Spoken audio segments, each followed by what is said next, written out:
Hello friends, ఈ వీడియోలో మనం పెద్ది సినిమా మనం ఎప్పటి నుంచో వెయిట్ చేస్తున్న పెద్ది సినిమా సెన్సార్ టాక్ అనేది బయటకు వచ్చేసింది. దానిలో చాలా షాకింగ్ ఎలిమెంట్స్ ఉన్నాయి. ముఖ్యంగా క్లైమాక్స్. బుచ్చి బాబు ఎప్పటి నుంచో చెప్తున్నాడు, రామ్ చరణ్ ఎప్పుడు స్టేట్మెంట్ ఇవ్వని రామ్ చరణ్ కూడా ఉప్పెన క్లైమాక్స్ కంటే కూడా ఇది 100% ఎమోషనల్గా ఉంటుంది, 100 టైమ్స్ ఎక్కువ ఎమోషనల్ ఉంటుంది అని చెప్పేసి పెద్ద స్టేట్మెంట్ ఇచ్చాడు. మరి ఆ స్టేట్మెంట్ గురించి సెన్సార్ వాళ్ళు ఏమంటున్నారు, మనకు బయటకు అందిన సమాచారం ఏంటి, సినిమా బ్లాక్ బాస్టరా, ఇండస్ట్రీ హిట్టా, యావరేజా, పోయిద్దా, ఇవన్నీ కూడా ముఖ్యంగా లాస్ట్ 40 minutes యాంటీ ఫ్యాన్స్ కూడా కంటతడి పెట్టుకుంటారని చెప్పేసి అంటున్నారు. మరి సెన్సార్ సంబంధించిన విశేషాలు ఏంటో మొత్తం కూడా ఈ వీడియోలో చెప్తాం. సినిమాలో బూతులు బాగానే ఉన్నాయి, అంటే మాదర్ చోద్, లా కొడక, ఇవన్నీ ఉంటాయి కదా, ఇలాంటివి చాలా ఉన్నాయి. అవన్నీ కూడా తీసేశారు. ఇంకో షాకింగ్ న్యూస్ ఏంటని చెప్పేసి అంటే, చిక్కిరి పాట ఎంత పెద్ద హిట్. ఆ చిక్కిరి పాటలో సరుకు సామానే చూసి మీసం లేచి, సో అందులో సరుకు సామాన్ అనేది వాళ్ళు రిప్లేస్ చేయమన్నారు. అంటే ఇప్పుడు గొల్లబావ వచ్చి అని చెప్పేసి రంగమ్మ మంగమ్మ రంగస్థలంలో ఆ గొల్లబామ గురించి అబ్జెక్షన్ వస్తే సెన్సార్ వాళ్ళు తీసేయమంటే గొల్లబామ ప్లేస్లో గౌరవంక వచ్చి అని చెప్పేసి మార్చినట్టుగా ఇప్పుడు రిప్లేస్మెంట్ కావాలి. ఈ సరుకు సామానుకు రీప్లేస్మెంట్ పెట్టమని చెప్పేసి అన్నారు. అదొక విషయానికి వస్తే కొండ కింద ఉండేవాళ్ళు, కొండ పైన ఉండేవాళ్ళు. ఆబ్వియస్లీ పైన ఉండే వాళ్ళకి మిల్లులు, యజమానులు చాలా డబ్బునోళ్ళుగా ఉంటారు. కింద స్థాయి వాళ్ళేమో పైకి వెళ్ళి అక్కడ రోడ్డు ఉండదు, ఏమీ ఉండదు, రైలు కూడా ఆగదు. అట్లా వెళ్ళే క్రమంలో వర్షాకాలం కానీ వెదర్ ఏమాత్రం క్రిటికల్గా ఉన్నా కానీ కొండ చర్యలు విరిగిపడి పోతూ ఉంటారు అన్నట్టు. వాళ్ళ కింద ఊడిగం చేస్తూ బతుకుతూ ఉంటారు. వాళ్ళని ఆ పెద్దవాళ్ళు వీళ్ళని మనుషుల్లా కూడా చూడరు. సో ఈ సిచ్యువేషన్లో జగపతి బాబు కొంచెం రివోల్ట్ అయ్యేసి వాళ్ళ చేతుల్లో దెబ్బలు తింటాడు. దాని తర్వాత మనకంటే సొంత గుర్తింపు ఉండాలి అని చెప్పేసి పాట పడుతున్న కోణంలో అల్లరి చిల్లరగా తిరిగే మనోడు హీరో ఒక మోటివేషన్, ఫాదర్ క్యారెక్టర్ అనుకుంటారు జగబాబు నాకు తెలిసి. ఒక మోటివేషన్ రావడంతో అప్పుడు తనకు సరదాగా ఆడేవాడు, ఇవన్నీ కూడా సరదాగా బెట్ కోసం ఆడేవాడు. క్రికెట్, రెజ్లింగ్, రన్నింగ్, ఇవన్నీ కూడా దేనికోసం ఆడేవాడు, కమ్మాయిని పడేయడానికి, లేదంటే డబ్బుల కోసం అంటే అక్కడ బెట్ మనీతో గెలిచి మందు కొట్టడానికి, ఇలాంటి వాటికి ఆడేవాడు. అంతే తప్ప సీరియస్నెస్ లేని హీరో ఒక మోటివేషన్ తర్వాత దాన్ని చాలా సీరియస్గా తీసుకొని తన ఊరికి గుర్తింపు తీసుకురావాలి. ఒక రైల్వే స్టేషన్ ఉండాలి అని చెప్పేసి అంటే ఎక్కడ పడితే అక్కడ ఏరు. అందుకే ట్రైబల్ ఏరియాలలో కనీసం రోడ్లు కూడా వేయరు. ఎందుకంటే ఆ ట్రైబల్ ఏరియాకు ఎలాంటి గుర్తింపు లేదు కాబట్టి. ఇప్పుడు మనము డిప్యూటీ సీఎం గారు ఒక రోడ్ వేయించారు ట్రైబల్స్కి. స్వాతంత్రం వచ్చినప్పటి నుండి ఫస్ట్ టైం వాళ్ళు ఆ రోడ్డు మార్గాన్ని చూస్తారు, వెలుతురుని చూస్తారు, అక్కడ కరెంటు కూడా వేయించారని చెప్పేసి టాక్ వచ్చింది చూసారా. అట్లా అంటే మనకంటూ గుర్తింపు ఉంటే తప్ప ఇక్కడ ఎలాంటి సౌకర్యాలు ఉన్నాయని చెప్పేసి అర్థమైపోయిన తర్వాత తన టాలెంట్ను సీరియస్ వైపుగా మళ్ళిస్తారు. కానీ ఇక్కడ వీళ్ళకి ఒక ఐడెంటిటీ వస్తే దానివల్ల కొండపైన ఉన్న వాళ్ళకు చాలా ప్రాబ్లమ్స్. వాళ్ళు మనం ఊహించనంత పెద్ద శక్తివంతులైన విలన్స్. సో వాళ్ళ నెట్వర్క్ అనేది ఢిల్లీ రేంజ్లో ఉంటుంది. ఆ ఢిల్లీ ఎపిసోడ్ గురించి చాలామంది మాట్లాడుతున్నారు. మిగతా సినిమాతో ఒక ఎత్తు, ఆ సినిమా ఒక ఎత్తు, దాన్ని ఎలా తీసుకుంటారు అని చెప్పేసి చాలామంది అంటున్నారు.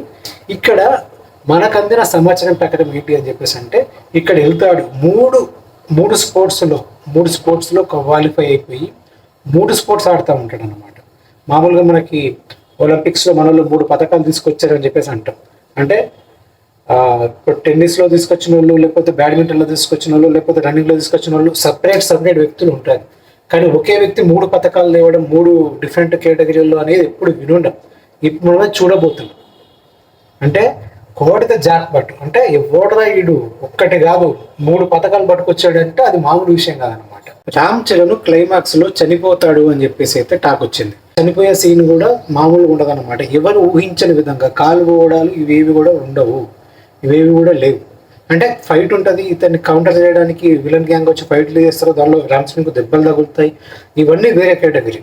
కాకపోతే క్లైమాక్స్లో వీళ్ళు ఎవరు ఊహించని ఒక పని చేస్తారన్నమాట. ఒక రాజుగడ్డ రాంబాయిలో ఒక ప్యాటర్న్, జెర్సీ సినిమాలో ఒక ప్యాటర్న్. ఇక్కడ కూడా ఈయన చావు కోసం ఒక కొత్తగా డిజైన్ చేసి పెడతారన్నమాట శత్రువులు. ఆ విషయం రామ్ చరణ్కు ముందే తెలుసు. ఆ ముందే తెలిసినా సరే చావు, ప్రాణం, శ్వాస ఇవన్నీ కూడా ఒక ఎత్తు. పుట్టిన ప్రతి మనిషి కూడా ఏదో రోజు చనిపోతాడు. కాకపోతే ఆ చావుకు ఒక అర్థం ఖచ్చితంగా ఉండాలి అని చెప్పేసి ఫిక్స్ అయిపోయి, ఇప్పుడు భగత్ సింగ్ కదా 21 సంవత్సరాలకే, ఆయనకు తెలుసు ఇంకొక 60 సంవత్సరాల భవిష్యత్తు ఉంది ఆయనకి. అయినా సరే ఒక దేశ స్వాతంత్రం కోసం ఒక యువకుడి బలిదానం అవసరం. ఆ స్టేజ్లో వాళ్ళని భయపెట్టడానికి తన ప్రాణం తప్ప ఇంకొక అవకాశం లేదు బ్రిటిష్ వాళ్ళని భయపెట్టడానికి. కాబట్టి ఆ భయాన్ని తన చావుతో ఇచ్చాడు. ఎవడన్నా బతికుడి భయపెడతాడు, చావుతో భయపెట్టాడు భగత్ సింగ్. సేమ్ ఇక్కడ కూడా అంతే, రామ్ చరణ్ చస్తాడు. కానీ ఆ చావు కూడా ఎలా ఉంటుందని చెప్పేసి అంటే, ఇతను బతికుంది వాళ్ళ కళ్ళ ముందు. ఆఫ్టర్ దట్ ఎపిసోడ్, వాళ్ళు ఇతను చంపే ఎపిసోడ్లో ఇతను బతుకుండేది జస్ట్ ఒక 1 డే. ఆ 1 డే వాళ్ళు వాళ్ళ తరతరాలు భయపెట్టే రేంజ్ ఆ భయాన్ని ఇస్తాడు. ఆ భయాన్ని ఇచ్చి అలాగే ధైర్యాన్ని ఇస్తాడు. ఇప్పుడు ఆ కొండ కింద ప్రాంతంలో ఉన్న పిల్లలకి మనిషి జీవితానికి ఒక అర్థం ఉండాలని చెప్పేసి ఏదైతే మోటివేషన్ ఇచ్చాడో అది మాటల్లో చెప్పడం వదిలేయడం కాకుండా తన చేతలతో తన జీవితం, తన ప్రాణాన్ని పణంగా పెట్టేసి ఆ క్రీడల కోసం అక్కడ గెలిచి, అసలు వీడు నిజమైన క్రీడాకారుడు, చరిత్రలో నిలిచిపోవాల్సిన క్రీడాకారుడు ఎవడైనా ఉన్నాడంటే that is none other than Ram Charan అని చెప్పేసి అక్కడ ప్రూవ్ చేస్తాడన్నమాట. అప్పుడు రామ్ చరణ్ ఇచ్చే భయం, ఒక మోటివేషన్, ఒక డెడికేషన్ అనేది అసలు యాంటీ ఫ్యాన్ కూడా నిలబడి క్లాప్స్ కొడతారని చెప్పేసి సెన్సర్ వాళ్ళు చెప్తున్నారు. అలాంటి క్లైమాక్స్ ఉంది. ప్రాణాలు పోతున్నాయని చెప్పేసి ఫ్యాన్స్ బాధపడడం కాదు, ఇదిలా బతుకంటే బతికే. ఇప్పుడు ప్రతి ఒక్కడికి ఒక టైం లిమిట్ ఉంటుందండి. ఆ టైం లిమిట్ని అసలు మనకిచ్చిన జీవితంలో మనం దాన్ని ఎలా యూటిలైజ్ చేసుకొని ఎంత రెబల్గా జీవించామన్నది ఇంపార్టెంట్. అలాగే అది చూపిస్తాడంట.